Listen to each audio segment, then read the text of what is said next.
Vamos um pouco meditar nas palavras do Senhor, né? E o tema é como está o nosso amor por Cristo. É um tema bastante interessante e que tem umas palavras que tem que ser colocadas dentro do nosso coração para podermos ter a certeza de que nosso amor é um amor fiel ao Senhor, não um amor superficial, né? O amor daquele que crê, mas na hora que crê só em partes, né? É aquele que crê que o Senhor pode salvar, mas ele não crê que o Senhor pode salvá-lo. É aquele que crê que o Senhor pode providenciar o que é necessário para a vida dele, e aquele que crê que o Senhor tem que providenciar aquilo que ele acha que é necessário. Tem diferentes situações, né? No Evangelho de João, capítulo 14, como nós já tínhamos lido, né? No versículo 15, se me amardes, guardareis os meus mandamentos. Vamos primeiro, né, fazer uma passagem em Mateus, capítulo 5, para a gente estudar um pouco uns mandamentos que o Senhor tem colocado para nós, né? Mateus, capítulo 5, a partir do versículo 3. É uma bem-aventurança, mas consiste também com um mandamento. Porque feliz é aquele que o fizer. Por isso diz bem-aventurado. Só tem jeito de ser bem-aventurado aquele que pratica o que o Senhor pede. Fora, não tem como. E continua dizendo, né? Mateus capítulo 5, versículo 3. Bem-aventurados os pobres de espírito, porque deles é o reino dos céus. Né? A gente vê então uma analogia aqui interessante, que os pobres de espírito não quer dizer que eles são o quê? Fracos, quer dizer que o espírito deles são humildes. É o espírito de uma pessoa que aceita a correção do pastor. É uma pessoa que aceita a repreensão e sabe que se o Senhor falou, é porque ele tem alguma coisa que precisa de ser retirada do seu eu. No versículo 4. Bem-aventurados os que choram, porque eles serão consolados. Outra coisa interessante no mundo hoje é a falta de sentimento ou sensibilidade pelos outros. A gente passa, olha, fulano machucou, né? Mas não é aquele sentimento de choro, de tristeza, fala, ô Senhor, vê a situação daquela pessoa, olha para ela, eu não gostaria de estar como ela. Se eu não gostaria, então muda a vida dela, nos ajuda, como diz a palavra, né? O povo gemia por causa das coisas que se faziam em Israel, por causa da maldade que se praticava, gemia e chorava.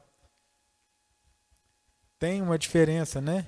Quando a gente lê esse bem-aventurado, a gente pega a parte boa, mas esquece que ela também necessita de ser cuidada. E é um mandamento, ainda que não pareça assim, eu mandei fazer isso, é um mandamento que tem que ser colocado também. Porque feliz é aquele que praticar o que o Senhor pediu.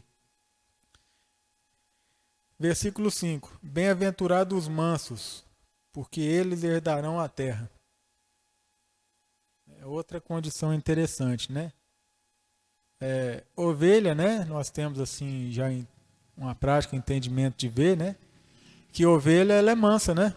É um animal que não ataca, não aflige, geralmente ela foge, porque ela confia no pastor. Mas já o que tem o espírito soberbo e de arrogância, geralmente ele quer ir como um bode, né? Ele avança na pessoa. Mediante tudo que acontecer, a pessoa não é uma pessoa mansa. Ela sempre, quando alguma coisa toca no coração dela que não satisfez ou que não é do agrado dela, ela já não é mais mansa. E aqui está dizendo bem-aventurados os mansos. É um mandamento que o Senhor deixou em forma de bem-aventurança. Versículo 6. Bem-aventurados os que têm fome e sede de justiça, porque eles serão fartos. É o que eu estava comentando com a irmã mais cedo, né? O homem hoje, por mais que ele tenha casa, por mais que ele tenha carro, dinheiro e amigos, ou seja, o que for, se ele não tiver o alimento, nada faz sentido. Não tem sentido a pessoa ter uma casa grande e chegar lá, o que tem para comer. Levando para o lado espiritual, os que têm fome e sede de justiça é a mesma coisa. Não importa a riqueza que ela tenha, não importa o que ela possa almejar nessa terra e conseguir. Se não tiver o alimento do céu, ela está passando fome. E aqui diz que bem-aventurado é os que têm fome deste alimento celeste, porque serão fartos.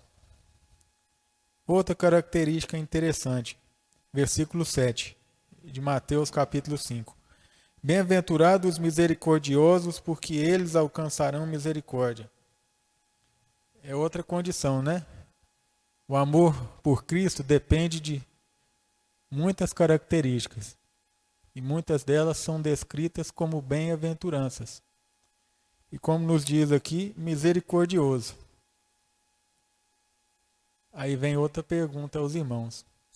Até onde está ainda a nossa misericórdia? É como a de Cristo? Ou ela tem um limite? Porque o nosso amor a Cristo depende da nossa forma de misericórdia, porque Ele ensinou dessa forma, mediante as bem-aventuranças. Versículo 8 de Mateus, capítulo 5. Bem-aventurados os limpos de coração, porque eles verão a Deus. Vou dar uma pausa aqui e ir no livro de Filipenses, capítulo 4. Para a gente ver o que é o limpo de coração. Filipenses, capítulo 4.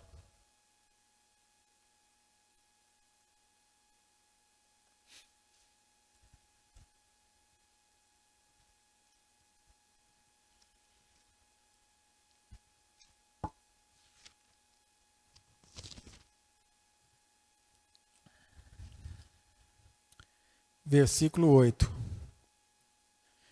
Quanto ao mais, irmãos, tudo o que é verdadeiro, tudo o que é honesto, tudo o que é justo, tudo o que é puro, tudo o que é amável, tudo o que é de boa fama, se há alguma virtude e se há algum louvor, nisso pensai. Bom, o limpo de coração que o Senhor pede aqui em Mateus 5 é esse, que pensa dessa forma. Tudo que é puro, tudo que é santo, tudo que é reto. Porque senão o nosso coração não vai estar limpo, irmão. Ele vai estar contaminado com as coisas do mundo. Vai ser contaminado com coisas diversas. E já não vai fazer parte dessa bem-aventurança. E a promessa é, porque eles verão a Deus. Mateus capítulo 5, versículo 9. Bem-aventurados os pacificadores, porque eles serão chamados filhos de Deus. Em Provérbios, capítulo 6, a gente vê que como o Senhor trata essa situação do pacificador. O quão importante é e o quão importante é saber como estamos lidando com essa situação no decorrer do nosso dia. Provérbio, capítulo 6, versículo 16, começa aqui. Provérbios 6, 16. Estas 6 coisas aborrece o Senhor, e a 7ª a sua alma abomina. Olhos altivos, língua mentirosa, mãos que derramam sangue inocente, A gente vê aqui, né? Fala assim, mas eu não derramei sangue de ninguém. Mas, como disse Jesus, né? Aquele que já odiou, que odeia seu irmão, já o matou. Então, para Deus é como se tivesse derramado sangue. É bem sério, né? É uma situação séria. A gente acha assim, mas eu não machuquei ele, não fiz nada. Mas se já odeia, para Cristo é colocado como que já o matou. Para você matar alguém, automaticamente o sangue tem que ser derramado, né? Então é sério, a gente pensar em umas coisas assim, é sério, faz parte da bem-aventurança, mas é uma forma de mandamento em bênção, que exige ser seguida para receber a bênção daquele mandamento. Coração que maquina pensamentos viciosos. Ó. A gente vê que é tudo relacionado às bem-aventuranças. Só que é o contrário, né? Pés que se apressam a correr para o mal, e testemunha falsa que profere mentiras, e o que semeia contenda entre irmãos. Essa sétima coisa aqui o Senhor diz que abomina, né? Então, se ele abomina, perante a bem-aventurança, diz que nós temos que ser pacificadores. Se há uma forma de criar contenda entre os irmãos, alguma discórdia, alguma contenda, alguma briga que traga discussão, que automaticamente vai trazer todas as 6 características junto, porque só há contenda quando há a palavra já dita, né? Então já começa a subir na escala, né? Já profere palavra, já fala uma coisa, já mostra outra, e ali causa contenda, que não cai na bem-aventurança, né? Que é os bem-aventurados, os pacificadores. Mateus 5, versículo 9. Porque eles serão chamados filhos de Deus. Então vemos a característica de Cristo aqui, que sempre ele foi pacificador. Mesmo com o povo de Israel, ele foi pacificador, esperando que eles se arrependessem. Quem não quis a paz foi eles. Mas ele veio para ser o pacificador. Ele veio para ser o mediador da grande aliança, que era a nossa redenção e salvação. Mateus capítulo 5, versículo 10. Bem-aventurados que sofrem perseguição por causa da justiça, porque deles é o reino dos céus. Quem é a justiça, irmãos? Quando a Bíblia fala a justiça, quem é a justiça? É Jesus Cristo, né? A justiça de Deus, né? Então, bem-aventurado aqueles que sofrem por essa justiça. Mas tem aqui outra característica. Sofrem perseguição por causa da justiça. E essa perseguição, nós vemos aqui no Evangelho de João, capítulo 6,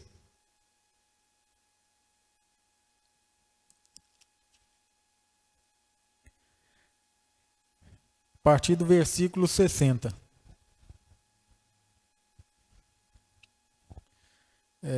Muitos, pois, dos seus discípulos, ouvindo isso, disseram: duro é este discurso, quem o pode ouvir? Tudo que nós lemos até agora, tudo que nós já comentamos aqui, é um discurso duro. Para quem ouvir, é um discurso duro. Muitos vão falar assim, mas eu estou encaixado nessa bem-aventurança, porque eu amo a Cristo.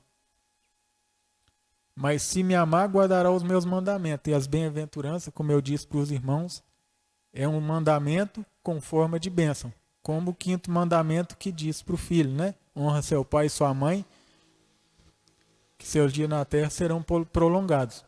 É um mandamento com promessa. A bem-aventurança é a mesma coisa. Bem-aventurado é feliz aquele que fizer aquilo. Né? E continua dizendo: sabendo, pois, Jesus em si mesmo que os seus discípulos murmuravam a respeito disso, disse-lhes: isto vos escandaliza? Que seria, pois, se visse subir o Filho do Homem para onde primeiro estava? O Espírito é o que vivifica, a carne para nada aproveita. A palavra que eu vos disse são Espírito e vida. Então, todo comentário, toda palavra, toda a bênção que o Senhor colocou na Bíblia para nós, é espírito e vida. Mas, como diz que eles se escandalizavam e achavam, né, que era um duro discurso. E ele continua dizendo, versículo 64 de João, capítulo 6. Mas há alguns de vós que não creem, porque bem sabia Jesus desde o princípio quem eram os que não criam e quem era o que havia de entregar. Outra condição interessante, irmãos, que nós vemos aqui, todos eram discípulos, todos tinham a comunhão com Cristo. Os 12 mais perto, e esses 70 aqui, né, que diz que é muito, mas foi 70, né? Esses 70 um pouco mais de longe. Os que estavam mais perto, dentro deles, tinha um que iria trair o Senhor, que nós sabemos a história, né? Mas por quê? A forma dele andar com Cristo, a forma do amor com Cristo, era superficial. Tanto que era tão superficial que foi vendida por 30 moedas de pratas. Né? A fé da pessoa foi vendida por 30 moedas de pratas. E continua dizendo para nós. Versículo 65. E dizia: por isso eu vos disse que ninguém pode vir a mim se por meu Pai lhe não for concedido. Então, nós temos que dar graças a Deus, porque se nós chegamos ao Senhor, foi porque por Deus foi concedida a nós a oportunidade da salvação. E ele continua dizendo agora, perguntando para os 12 discípulos, né? Então Jesus disse aos 12, versículo 67, quereis vós também retirar-vos? Respondeu-lhe, pois, Simão Pedro, Senhor, para quem iremos nós? Tu tens a palavra de vida eterna. E nós temos crido e conhecido que tu és o Cristo, o Filho de Deus. Né? E então a gente vê, irmãos, que, voltando agora para o Evangelho de João, capítulo 14, a gente vê que tem uma entrega diferente. O amor ao Senhor é uma entrega diferente. Não é tão simples a pessoa falar eu creio no Senhor, né?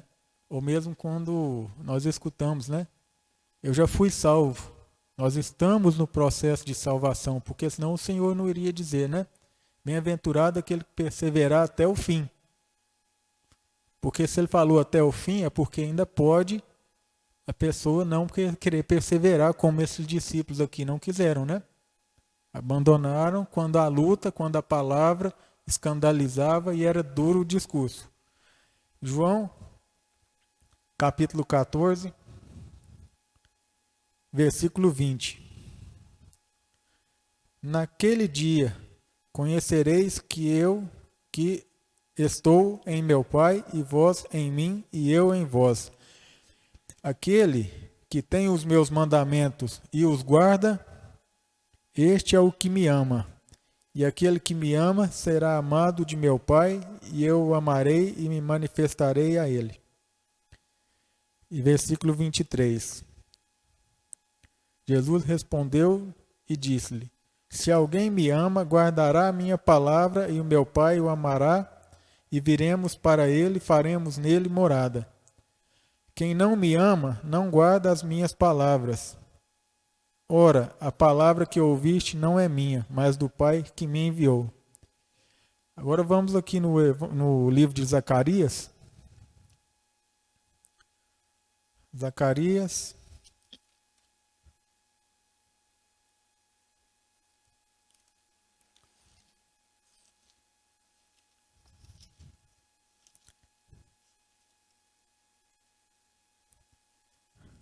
Capítulo 13.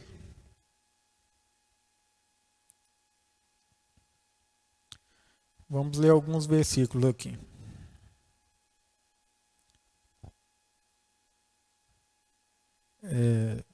A partir do versículo 7.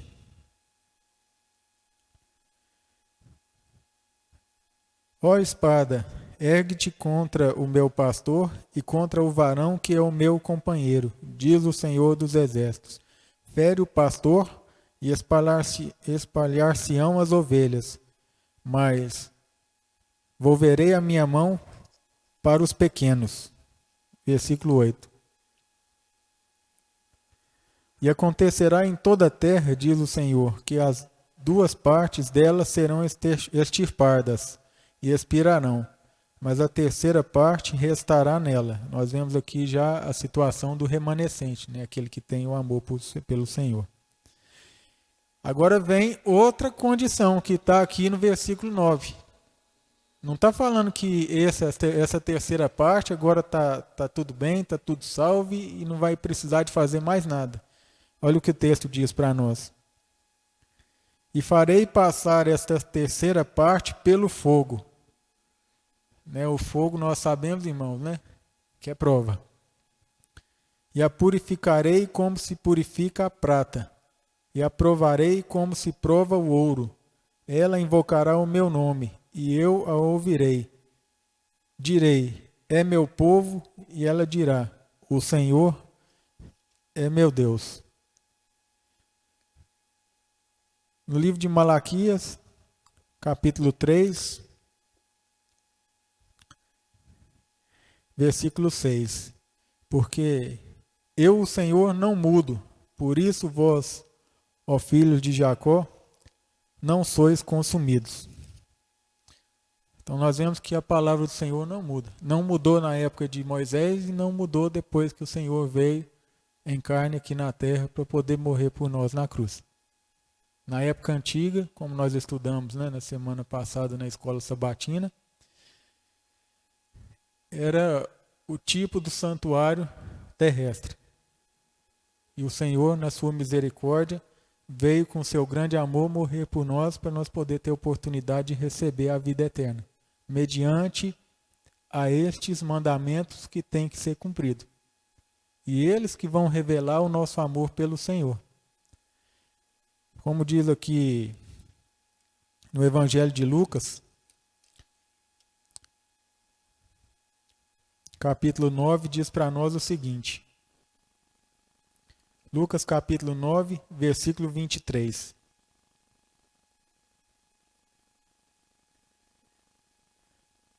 E dizia a todos, se alguém quer vir após mim, negue-se a si mesmo, tome cada dia a sua cruz e siga-me.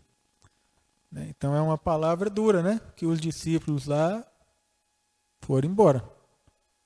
Porque tome cada dia a sua cruz e siga-me.